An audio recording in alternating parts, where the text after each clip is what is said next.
Yangi kelinman, hayit ayyomiga bir haftagina qolgan va mana bu birinchi hayit ayyomim edi. Oyimlar telefon qilganlar, "Adela aytibdilar, xohlasang tanla. Agar hayit qilaman, mehmon kutaman desang, zo'r qilib tog'ora va shirinlarni jo'natamiz" degan. Agar yo'q, men qiziqmayman, hayitam kerak emas desang, avtomat kirmoshina va sovg'a salomni jo'natamiz. Qaysi biri senga ma'qul deganlar. Men albatta kelinlik xizmatlari o'zi menga yetadi va dangasaligimga borgan holda menga kirmoshina jo'natinglar, mazza qilib kir yuvib ishlataman degan. Menga hayit yo'qlov kelyapti. Kirmoshina, sovg'a salomlar, sarpalar, bir ikkita tog'ora va men o'zimda yo'q xursandman.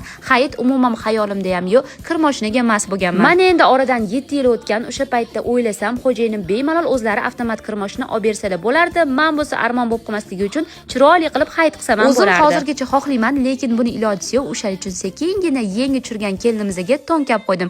Ya'ni hayit ayyomini ertaga chiroyli qilib qilmoqchimiz. Lekin bor gapni aytaman, kelinimiz tomonidan ko'p shirinliklar, chak-chak bo'g'irsoqlar keladi deb o'ylamagan edim. O'shaning uchun o'zim kechki paytga 4 ta mis desertdan katta shirinliklar, medavik, choka Napoleon, oddiy Napoleon va Snickers zakaz qilgan edim. Dobri me'yorda solingan, hajmi siz o'ylaganingizdan ancha katta, balangina bo'lgan shirinliklar. Mazasi bitta yeganingizda og'zingizda qoladi, muzdek yoki issiq choy bilan shunaqa zo'r ketadi. Dasturxonlaringizda ham chiroyli bo'lib turib, agar mabodo mehmonga olib borsangiz, obro'yingizga obro' qo'shib qattiq olgansiz zo'r ekan deb vorishadi. Mis desert bu 10 yillik tajriba. Men bo'lsa 2 yillik klientman. Hali bir marta ham necha marta olgan bo'lsam, uyaltirib qo'yganlar yo'q. Sizlarga ham eng yaxshisini ilinganligim uchun profillarni qoldirib o'taman.